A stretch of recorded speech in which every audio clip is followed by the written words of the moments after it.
can see the desires that spring out from this heart. And this desire, O Lord Jesus, is to know you more and to know you deeper, to honor you and to praise you. Our Father, may everything in us, O Lord God, be pleasing before you. And Father, as you open the Word, as you open the Bible, Lord Jesus, allow our hearts, allow our minds to see you, to understand you. Father, we glorify you in this hour of learning, and this is our prayer in Jesus' name. Amen. Please be seated.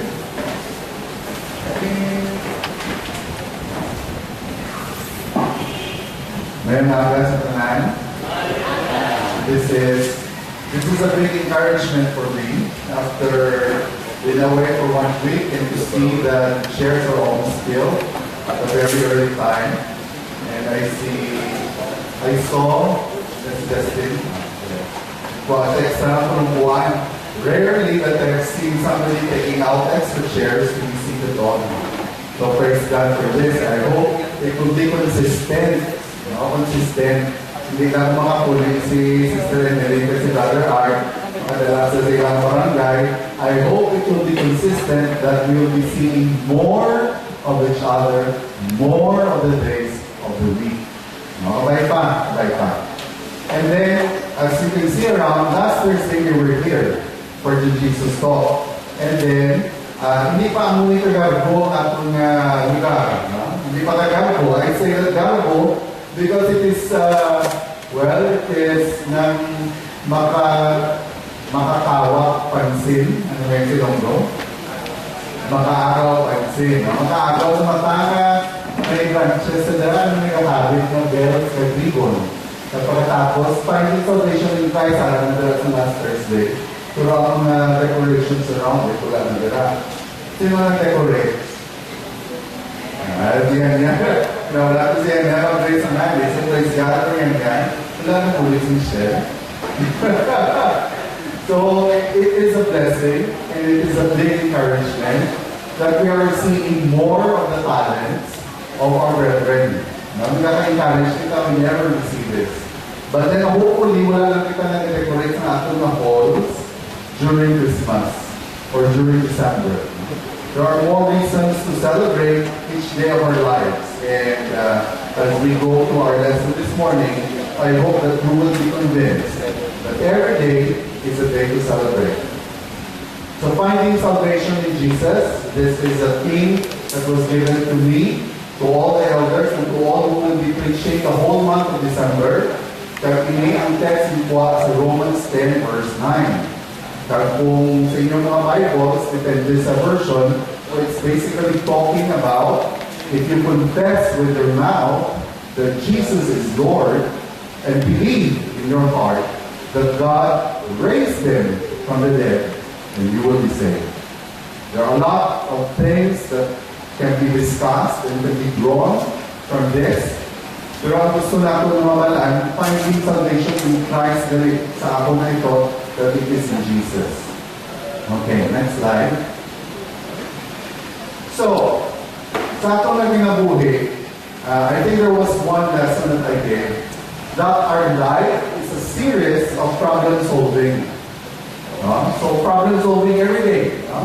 So, mga little examples, when we grow up, we decide kung anong ating clothes to wear. It's a small problem, but then kung sukay akong nakayo, then it is a problem. Kung damo ka natang bayo, it is also a problem. Kung decide ko ang mga combinations. Problems can be as varied as this. Good versus bad. Crucial.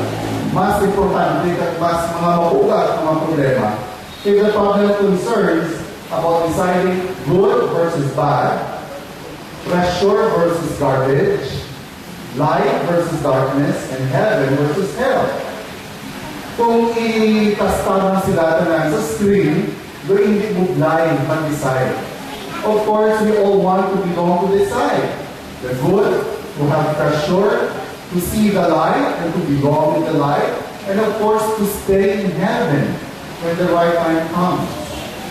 The problem is, not all the time, we can distinguish between the two. Subtle. Kumabay kita na subtle. Ang difference, hindi amuna ka glaring, hindi ang muna obvious, no? Kung mabalik ang treasure versus garbage, ang obvious of course is ang treasure na pinang-pinang. Ang garbage ay mabaho. Tanaw kita sa good and bad, well, tapos mo-distinguish kung sino ang bad at kung sino ang good. But then there are sensitive issues in life that seem to be good, but then if you look at it very closely and much deeper, but really not. So it is a series of problem solving to determine which is the better side and which is the worst side. Okay, next slide. Finding salvation. At first, I had a problem because finding, the word finding is present participle. So yung present tense. Nagpapangita-kita. Kung tanaw sa dictionary, finding is the act of the person who finds. Ang isa pa tao na nagpapangita, nakitaan niya. No, nakitaan. The act of finding, the act na nakitaan sa isang tao. Was it lost? I mean the salvation. By finding salvation man.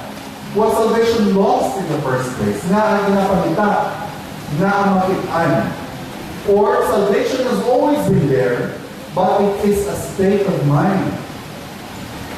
Aral sa siya tuon, like God is always there. We know that He is always there. He is always in heaven. But the state of mind of most persons do not believe and do not understand that God exists. That God is in heaven. And therefore, if they do not believe that, kung wala na sila kabayong ng Ginoo na sa langit, then they do not know that there is a need to be saved. It can be lost. It can be lost in our hearts and in our minds. All are sinners. Sabi kita sa Romans, nangabal si Paul. Everyone falls short from the glory of God because all sin. So, nangkit. Nabalik mo na sa una, isa sa mga dako na equalizer na itong nanan, hindi ang tax, hindi ang debt. Well, debt, yes, I believe so. Ang tax, because kung dakuin mo income, dakuin mo bayaran. Gamay mo income, gamay mo tax, hindi equal. Although tanan kita nagabayad, although ang wala yung nag-declare sa BIR, pwede makapalagyo for now. Pero when debt comes, magaranon ka man ang imol, parang kita tanang natuno. So, it is an equalizer. But all of us, regardless of our status in the society that we exist, all of us are sinners. And if we have sinned against God, then salvation is lost in us. Because palayo Ginoo sa atin. And that's the time that we lost, that we lose it. So salvation needs to be found for persons who sin. And all of us sin. Praise God for those who have been born again. Praise God for those who have been given a new chance. Because we know that despite the sins that we have been justified. But then we have to find salvation because it is lost in the hearts who do not know God. Or it is lost in the hearts who do not know Jesus. Next slide.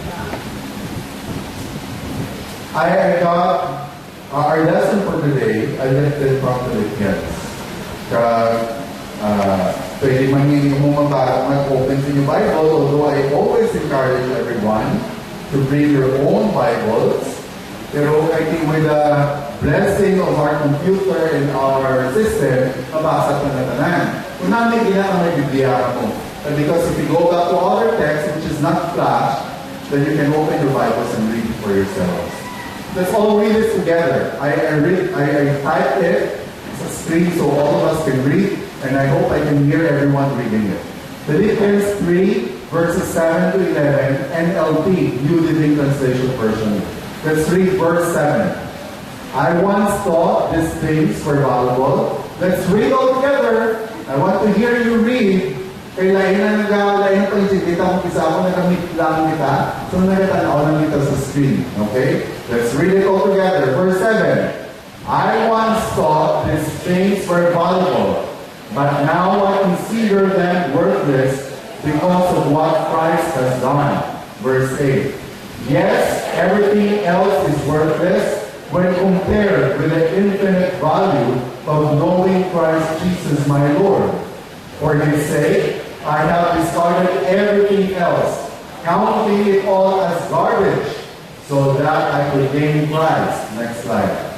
Verse 9, and become one with him.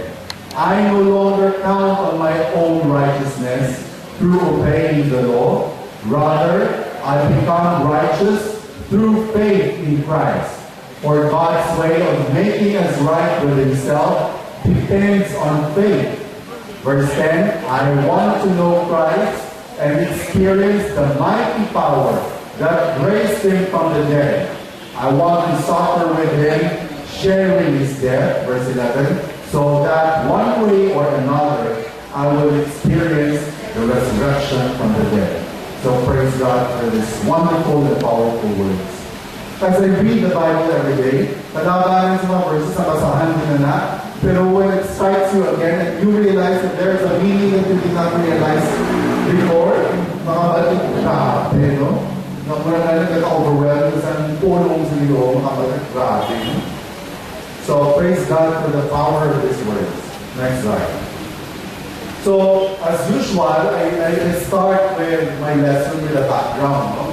And because we left verses, and then it is rightful that we align ourselves kung paano ni siya dinsulat. Kung kasi ni siya dinsulat, kung dinsulat ni siya. So, ang Philippians, dinsulat ni Paul, ni Brother Paul, for the believers in Philippi. Ang Philippi is part of the European continent at the time. Hindi ko kabaluan ng ibalan ni Subong. And then it was written sometime AD 61, more or less 61 years from the time Jesus was born. And from Rome, when Paul was imprisoned in Rome. Kabalong kita na si Paul, Apostle Paul, was imprisoned several times because he was charged with blasphemy, he was charged with disorder, causing disorder, and tapos siya ginapanggamo. No? So, threat siya sa peace and order sa Jerusalem where the Roman government was ruling the Jews at that time. So when there is a threat, because napakobra ni Paul talking openly and preaching about Jesus Christ, napakadakop siya. Pinadakop siya dito sa mga Pharisees and scribes and put into prison.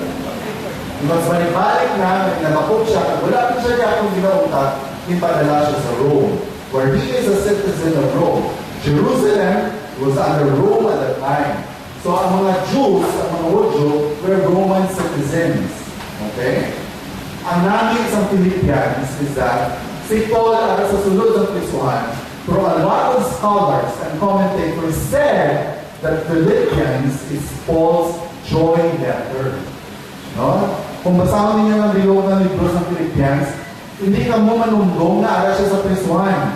Because everything that he speaks about, everything that he talks about, is to rejoice before God. To be joyful always. Rejoice. And again, I say, rejoice. Aral na sa Philippians. Pag yung sulat na, wala siya sa sulot sa Krisuhan.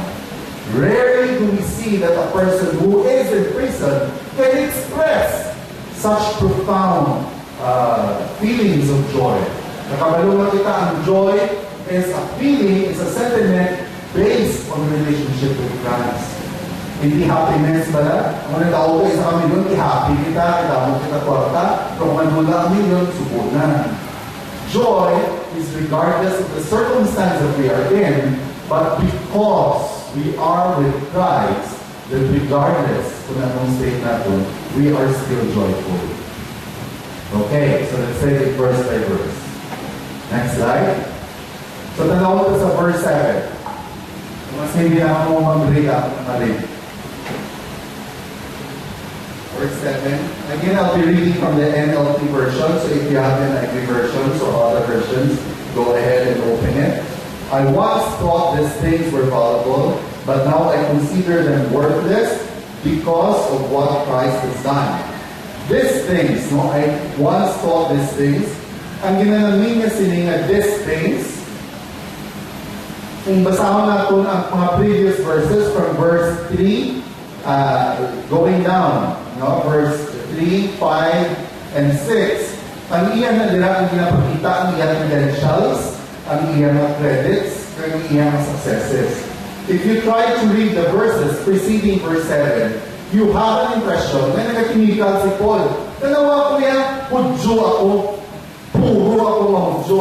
Halin ako sa descendants ako sa mga tanan. And I think my father and my mother were direct descendants of Abraham.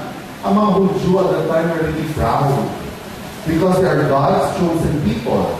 So in the same manner, ang muna si Paul, before siya converted to Jesus Christ, he was a proud Jew because of his pure Jewish heritage. And then much more of this excellent education, impeccable, grabing education. Kung subong siya gawin educate, Masters or basic PhD, Doctor in Philosophy. Ang munang level ni Paul. And then, ang successes niya, because he is a devout and a very zealous Jew, kaya mo matsyag yan na ginaobra sa mga tao who belongs to Jesus Christ, gina-threaten ng bumpon ang Judaism. So what he did, ginaguba yaman, kaya gina-threaten niya mga Christians, even to the point of killing them. The first Christian hero, the first Christian martyr, Stephen, and he died with a stoning in front of Paul. So Paul was so proud that he was able to kill Christians in the name of Judaism. Ang muna ka-proud si Paul. And then, naghambal siya, verse 7, I consider them worthless because of Christ, of what Christ has done. Ang iya na ginapaminsal, ang iya na ginubra, ang iya na na-achieve, ang iya na level of education is nothing compared to what he has experienced after he has known Jesus Christ. Ang iya ginahambal diri is, when we value ourselves more, then that is not the right way when we belong to Christ. When we belong to Jesus Christ, then everything in us, everything about us should be much lesser compared to the knowledge or to the blessing of knowing Jesus Christ. This brings me to the point, next slide, that who we are can be a barrier to know Jesus Christ. Kung sino kita can be a barrier to know Jesus Christ more. And there can be two ways, a positive and a negative way. Positive, medyo hapos sindihon, because if you have achieved a lot, if you have much wealth, if you are so secure with your family members, na makinanay ka ba kay Jesus Cristo, na makinanay ka ba sa Ginoo, it gives you a feeling that you are self-sufficient. No? Buhay man ko, makakaon mo namin ang pagkaon, makakatulong mo hindi na lugar, arat man ang pamilya ko, makasupport sa ako, na ang matinanggal pa ko kay Jesus Christ. So when we have that kind of positive things attached to ourselves, that can be a stumbling block to know Jesus Christ. Because kung we feel na sakto na kita, na mapalapit pa kita kay Jesus Christ. Di ba? Secular responsibilities. Sayang sila, you have a lot of work to do, kinanglan, may kalahiran ka, yung makita ka kwarta, kinanglan, busyo, kinanglan, makakinansya, kinanglan naman sila. You are too busy to accommodate a part of you to know Jesus Christ more. So that will also be a barrier to know Jesus Christ. Even ang work natin that is something good, ang ginagawa, good and bad. Working, earning money for our family and for ourselves is definitely not bad. Pero if our work is something that keeps us from worshiping God, then that work is a barrier to develop a stronger and a deeper relationship with Christ. Ang isa naman yung aside negative, when we are too down, realizing our sins, too ashamed to accept that we have sinned before God, pwede na lang ang mabarrier, mapalapit ka sa Ginoo. Kung tangan ka na huya kay inaamu ka sinin, tangan ka na huya kay di ko sa balaan na nanawat ka, nahuya ka kay di ko sa balaan na may ipatay ka ng tao, na nasinso ka, hindi ka mapalapit sa simbahan. Because you can perceive that people in church are perfect. Ay, nagpasimbahan na sila yan. Mahal lang sila yung mga tao. Ano ako yan? Nang nakasala ako sa inumo, palapit ako sa simbahan kasi wala na mamugno sa akin. Extreme, negative part of ourselves can also drive us away to know God more. Even underachievement, being unemployed, underachievement, nakagraduate ka, probably naka-honor ka, and yet for some reasons, wala obra. That is underachievement. Di, nainanay mo matya, kung mag-gato ako sa simbahan, mag-offering, wala ako sa mayatan, because wala ako kwarta. Hindi nga masimba pa ko, that would be a barrier to worship God. The worst part is being a victim of abuse. Kung ina-abuse ka sa ginikanan, kung ina-abuse ka sa mga ukod mo, sa mga relatives mo, sa mga taong kilala sa imo, and you are a victim, and you always say, and you always ask, why God? Why me? Ginoo ka man, powerful ka man, baka you are merciful and your love never ends. Why are these things happening to me? You must not be real. You must not exist. Why do I suffer at this point? And that can also keep one person from getting closer with Jesus Christ. Who we are can be a barrier to know Jesus Christ. Regardless of anong state, whether tamaan ka positive or tamaan ka negative, or even alin sa tunga-tunga, because you are secure with what you have, then you don't feel the urge, you don't feel the drive to sacrifice time, to sacrifice effort in reading the Bible, because okay ka lang. Alin lang ko is okay. May kwarto tayo na mga kwarta, wala akong sakit. Okay lang po, tingaabi makatulog sa simbahan. There are some Christians, they believe that they are Christians because they know Jesus Christ ever since they were small. And it makes it very difficult to convince them that there is a need for them to know Jesus Christ.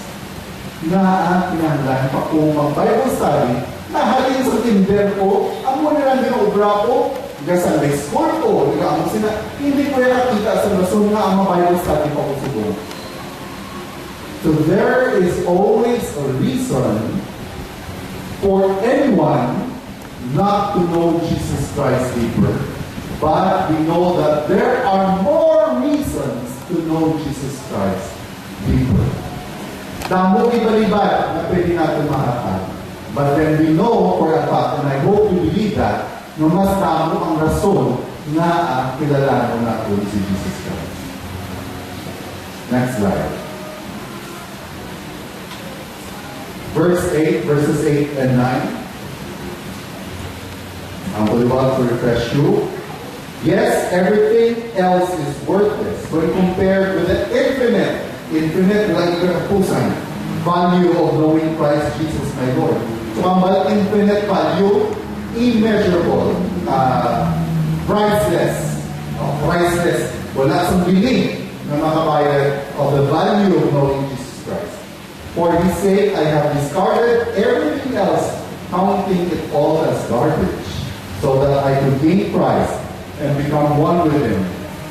I no longer count on my own righteousness through obeying the law, rather I become righteous through faith in Christ.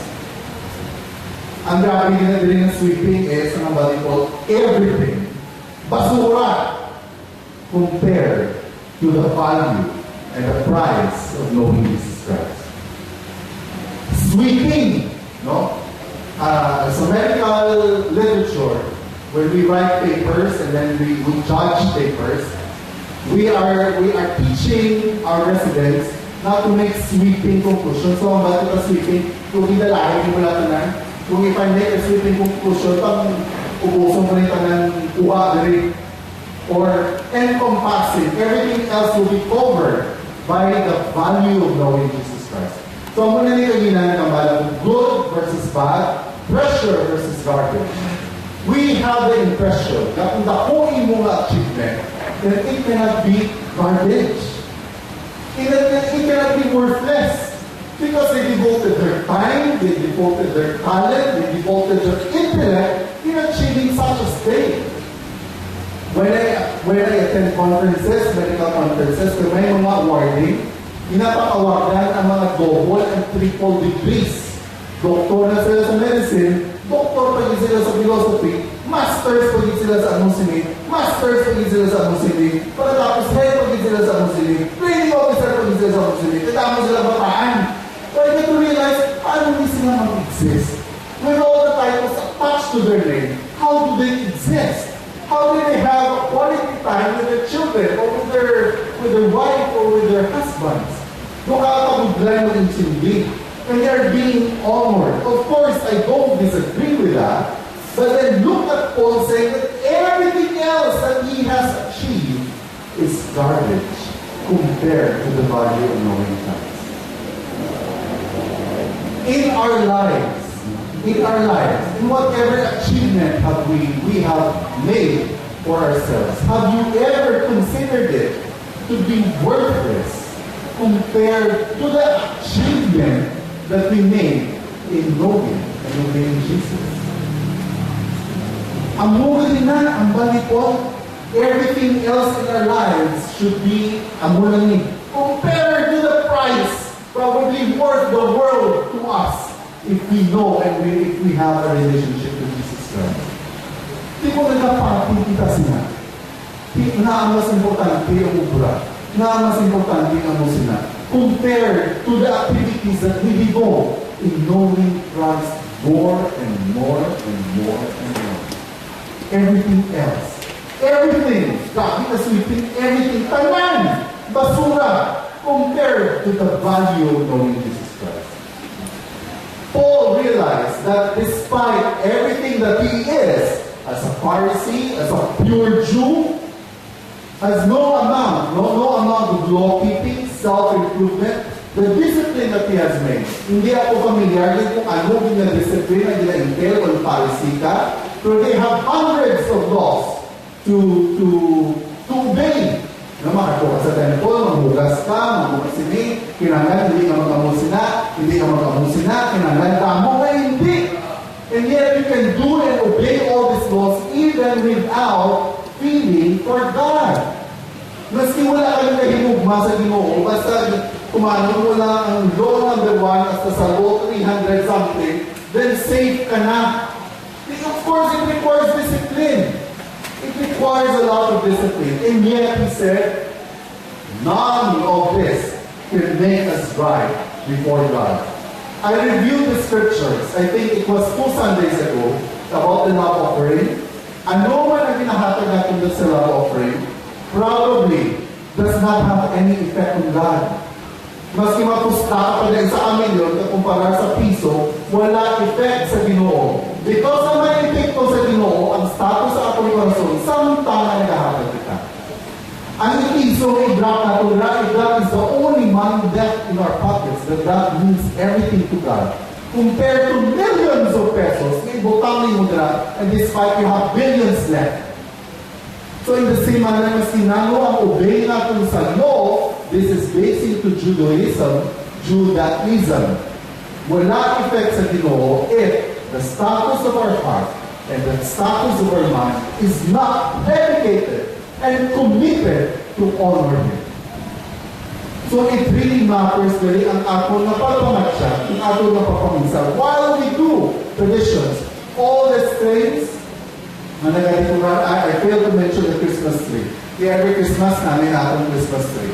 All these decorations probably will not mean anything before God if we do these things all just to be with one in the society.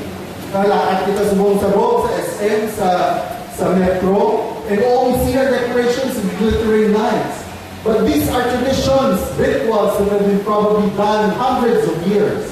But then if we do not recognize that we do these things to remind us that Jesus came down to earth and become like us, born of a human mother, born from a human mother. He has to empty himself with the privileges of the King of Kings and the Lord of Lords, and to undergo poverty, to feel pain, to be shamed, to be nailed on the cross, just to die for us. Ang muna galing kinanglan na insindihan sa gitna. Kagpatihon na. Because kung hindi ka na mapatihan, mas kinatugmawan ka pa, kung wala ka nakap-insindi na itugmawan ka, then what we do every Sunday is nothing before God. Righteousness only comes from God alone, and believing on what He did for all of us. As I said, hopefully, tanan yung tugmawan has known the life of Christ. Ang life of Christ, tanong ginagawa sa Gospels, the book of Gospels, Matthew, Mark, Luke, and John. Alam nila ang life ni Jesus Christ. Hindi mo wala kita kabalo sa life of Christ, kaya tugmawan kita for the wrong reasons, and for the wrong understanding, then wala kita sa insaktong relationship sa Ginoo. Wala kita sa insaktong relationship sa Ginoo. Ang badala, faith can justify us before God. And faith in what? Do you know what you believe in? Kaya hindi kita kung anong pinapatihan natin. Kung pinapati ng kita na si Jesus Christ, baka sa Ginoo. Then what? Kapag pati kita na napatay siya sa cross, then what? What is that for us? What is that to you? To you as a person. To you as a Christian. To you as a mother. To you as a father. To you as a student. Ano ang meaning sila sa imo pamatsyag sa imo na una? Kinahanglan, we really dedicate effort and time to understand what ang meaning sila, because everything that God allows to happen in the universe has a personal implication to each one of us.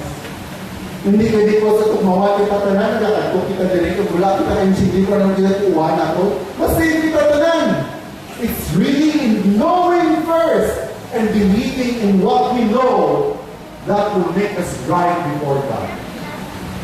Ang muli na, hindi legalistic nature na makupo kita, kung kita being on time, bukang kita sa offering, right na kita before God, even without feeling in our hearts and understanding in our minds what that means to us.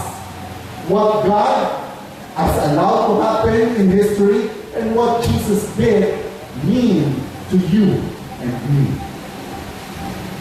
So anong essence ng gining mo ni Jesus Christ sa 2 Corinthians 5:21?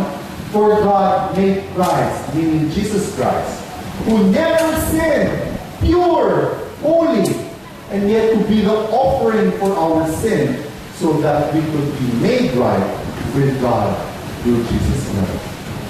That brings me to the second point. Next slide. Knowing Jesus is everything. It's not galit na mapatugbaw ng kita. Kinanglan nila ang lahat niya kung sino si Jesus Christ. In the same manner, kung nakapakasal kita sa husband or sa wife natin, without fully knowing the person, then the relationship can be void and can be empty. We can be together for many years, pero kung wala mo nakilala ang tao na pakasalanan mo, that relationship can be empty. In the same manner, napakasal kita with Jesus Christ, being united in baptism, but then if we really haven't known Him as He is, grabe kung mabilos ang personality of Jesus Christ, we cannot, even if we spend our daily life knowing and reading Him, about Him, hindi na ito ma-outknow ang being in Jesus Christ. Amo na siya kadako. Amo na siya kagrabe. I hope each one of us had that kind of experience. Mabasa lang kita na every time I say that, ito man upok kaya balaki, grabe may sinin, grabe with Lord, no? Grabe with the Jesus Christ, no? And I hope each one of us would have had experience that kind of awesome power after knowing a part of Jesus Christ. Hindi ko makilala natin guro ang being ni Jesus Christ, malipon kita, o pwede kita mapatay.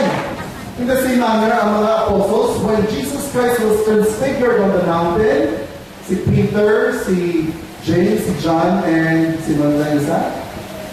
Basta apat sila. I forgot the other one. Hindi sila katulog because they feel that they are unworthy to see a glimpse of what is happening before Jesus Christ as He is being transfigured on the mountain. Basi ang muna ang matabong sabot when we see the fullness of the glory of God. But then, titagaan kita sa Biblia para bit by bit, word by word, verse by verse, book by book, from the Old to the New Testament, makilala natin kung sino niya si Jesus Christ. I spoke to a number of young people on Thursday. Ang experience ko sa Australia 2 or 3 weeks ago. I had to make a confession. I have been making confessions and I'm glad that I'm doing it. When I travel, I remember Manon Rex say that when he travels, he always makes it a point to check a church in the vicinity. So when Sunday comes, he can go to church. Ako yan, lain. When I travel, I don't go to church. I make it a point not to look for any church because when I know that the church exists, then in a way, I will be compelled to go to church because I will be guilty if I don't worship on Sunday. Nakaloko kong din ng simbahan. When I got to Australia, it was my first time to go there. Fan ako sa mga kanta sa Hillsong. No? Kung nagpamati ako sa Hillsong, grabe yung moving sila ng mga kanta. So nakita ni Kuya kung liin yung Hillsong sa simbahan. Kaya because I know that they are based in Disney. So nakita nito sa computer na mangkot ako. Nanakid na ko, kaya itagal ako sa isa ka hotel, kalayo sa convention center. Nakalimutan ko din sa hotel na travel almost isang oras para maka-attend sa convention. But then only to know that the hotel that was given to me is only a few minutes walk to the Church of Hillsong. Grabe! So, wow, tuyo, hindi sa ginaw. May ikaw tamo din, para hindi ikaw pala, may hindi ako magsimba. So I went to Hillsong. When I went there, oh, grabe, it was so amazing. And the experience of hearing the songs, of singing the songs live, compared to watching it in video and hearing it on the CD, the inner experience. And looking at the people with you, who you have seen in video, the inner experience it. Dramatic sila mga pastors, grabe yung moving. And then I attended 2 services, one in the morning and one in the afternoon. Late in the afternoon, when I was walking down the street, grabe late to tayo. In Hillsong. Later in the day, ako giguliwan sa Hillsong Masimbahan. Walking down the street, there were about 4 or 5 women at my back talking. Of course, in English. Do you have any idea what that guy was talking about? There are people that we have ang mura ginagawa nila, and I know that they were there in the service. You know what,alitid ako tayo may ma-attend. Do you want me to explain it to you? Pero hindi nabuya ko. So, pamati lang ko. Pinaglaw sila. And I felt sad about the experience. When I was so moved, I was so elated and so inspired, and yet in the same audience, there were a group of people who did not get it, who did not understand a bit of what the pastor was saying. When there were probably hundreds jumping and singing and raising hands and hallelujah, praise God! Ano sila? There were a group of people na sila yun, sila. That can happen not only in Hillsong, but here. As I am so moved in talking and you are sitting there, I really do not know how much of what I'm talking gets into you. It's not in me. It's not in my power, but the power of the Holy Spirit working in your heart and in your mind, making you understand the Word of God. That's why it matters that we know Jesus Christ. Because if we do not know Jesus Christ, we will be reading the same passages. We'll be hearing the same words, the same lecture, or the same sermon. We'll be singing the same music and the same songs. But if you do not know Jesus Christ, it will not mean anything. Pwede pa din ang tulungan ng muda, because wala impact si Jesus Christ sa inyong life. Knowing Jesus Christ should be everything for us. Everything. When everything else is garbage compared to the value of knowing Jesus Christ, then it follows that everything should be about knowing Jesus Christ. Practical aspects of knowing, no? How we live our lives, public and private. Why I said public? The lives that people see in us is our public life. And how we live our public life may not necessarily how we live our private lives. Ang private lives na kung nakita na ng kabalo, o ang nanata, o kung ang asawa ta, o ang upod ta, o ang nanay at tatay, or probably no one except yourself and except God. You and God. It should reveal how much we believe in this. That Jesus should be everything in us. Practical aspects, reading and studying the Word of God. Ang muna yung revelation sa Ginoo sa iyang aspect is through the Word, through the Bible. Kung hindi kita mapalapit na mabasa sila, how can we know God?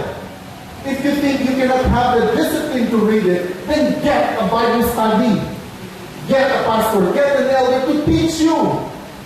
You have to study the Word of God. It is a must.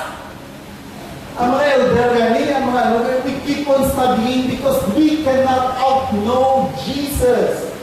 Nalipatan ko na kung ano nabalaan ko siya 20, 21 years ago, but I have to read it again.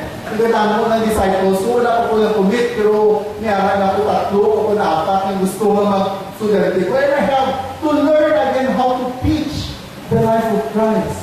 We cannot outknow God. How much time do we devote in praying and worshiping God? Is it only on Sunday?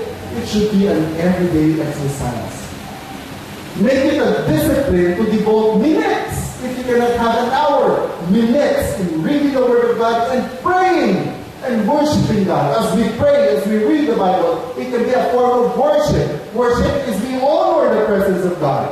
Kung read kita, Quran, read lang po kayo siya. But if we read and with a heart seeking Him, seeking to know Him more, then that is a form of worship.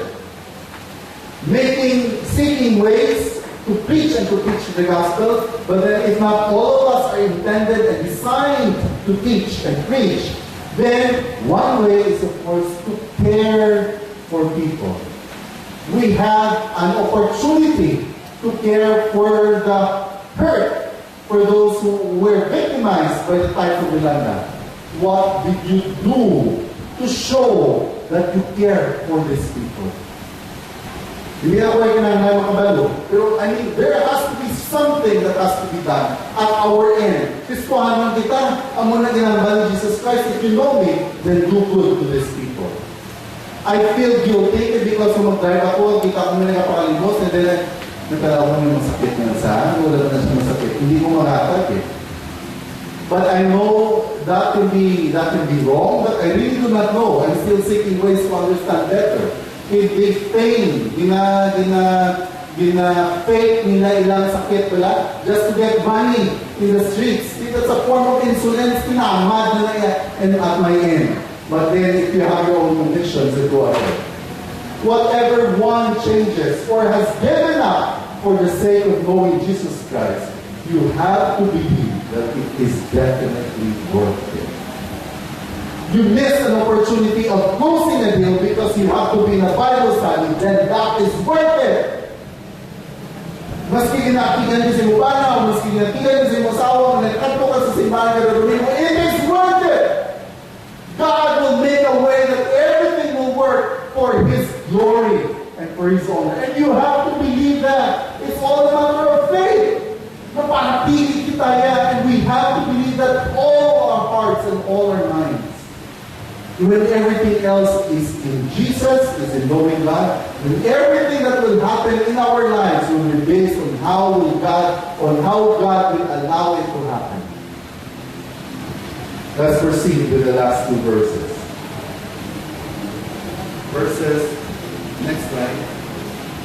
Next slide, verses 10 to 11. I want to know Christ and experience the mighty power that raised Him from the dead. I want to suffer with Him, sharing in His death, so that one way or another I will experience the resurrection from the dead.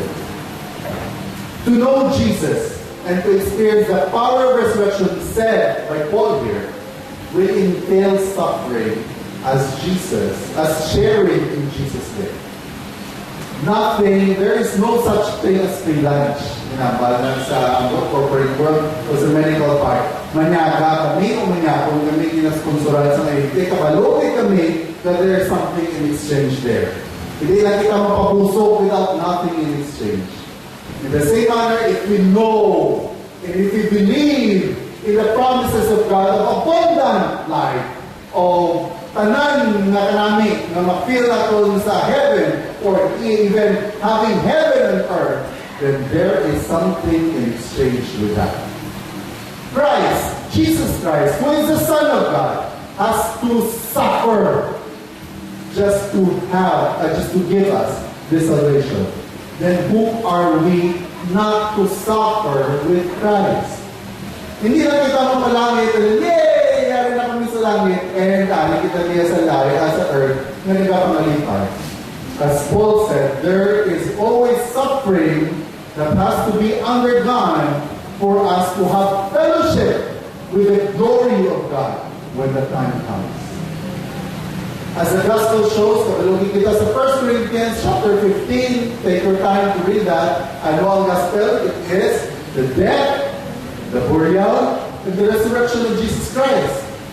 And ang muna, exclusive order. Hindi pwede nga resurrection, gusto burial, gusto death. There has to be death before resurrection happens. Of course, after death, you have to be buried before we can be raised to life again. So as the gospel shows, death precedes resurrection.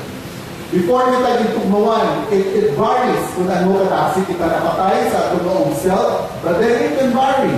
And after we died and has been united with Jesus in the baptism that we undergone, as Romans said, it becomes a daily thing. At kung naman good versus bad, treasure versus garbage, heaven and hell, it is a daily thing. And it needs death in us so that the glory of God will be magnified. God will be always magnified in our lives, in every decision that we make. So we have to die continually in ourselves before we can be given the power to rise again. How can we rise again when our spirits are already alive in Christ? The power to become better persons, to become more caring, more loving, more understanding, and more patient. There's always room for improvement if we are in Christ.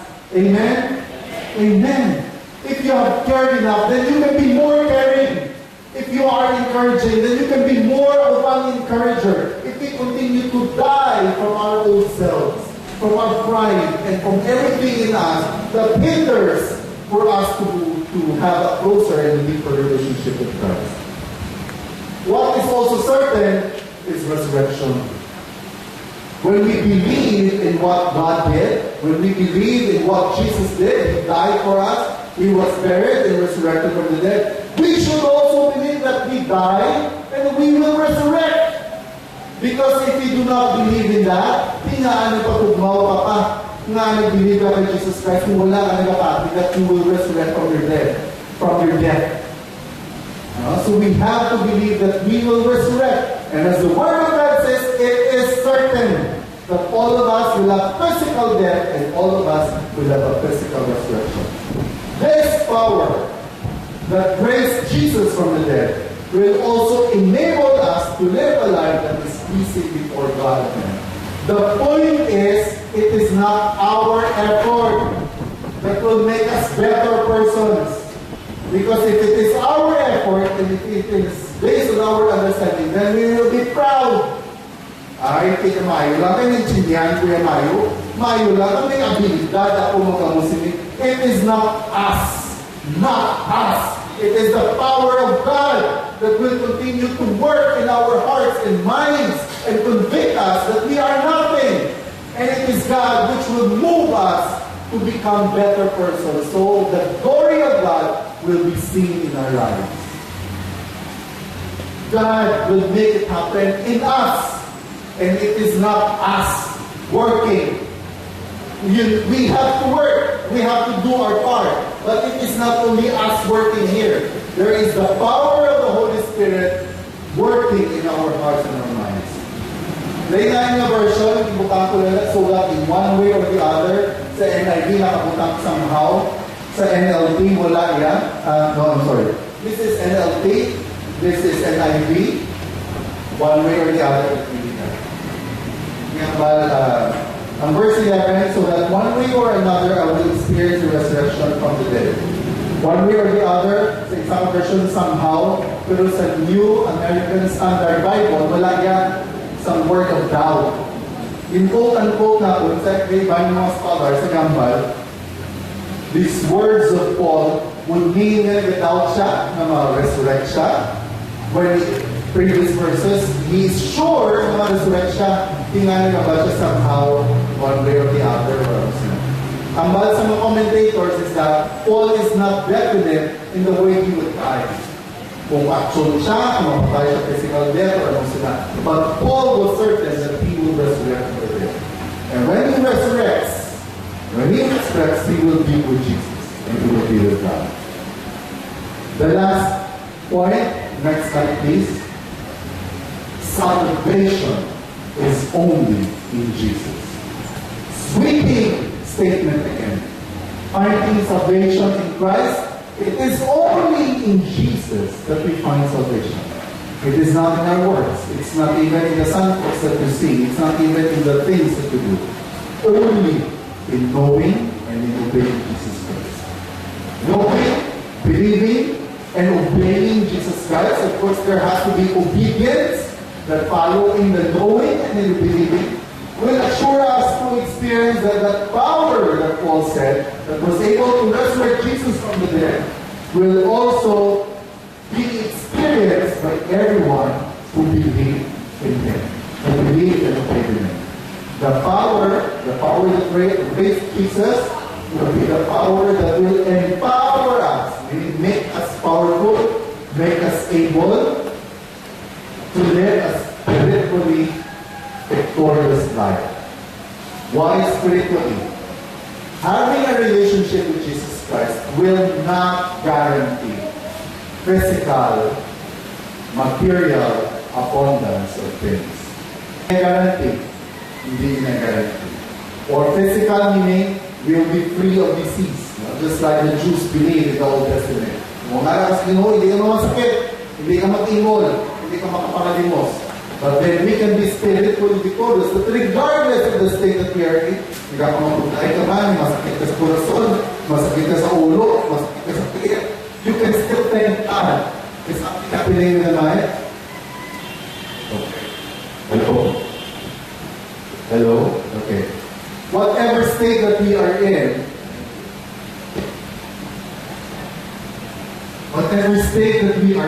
we continue to praise God. We continue to thank God. That despite igos na kita sa glayran sa atong obra, but then we're able to praise God in songs and in Bible studies and in everything, in our private lives. And we also have to believe that that power to resurrect Jesus from the dead will also resurrect us from our physical death and will give us a life eternal. So finding salvation is only in Jesus Christ. My last slide would be finding salvation in Christ Jesus. So Philippians 3:7-11. I would like to encourage you that when you go home, as ikaw sa gabi, or tomorrow morning, take time to read at least the chapter 3 of Philippians, or better, the whole book of Philippians, in the whole thing, this week. And try to put in these points there. That first, who we are can be a barrier to know Jesus Christ, although who we are as sinners can be the best reason why we have to know Jesus Christ. Because the main reason why Jesus Christ died on the cross is to save us from our sins. Nothing more, nothing less. And second, knowing Jesus is everything.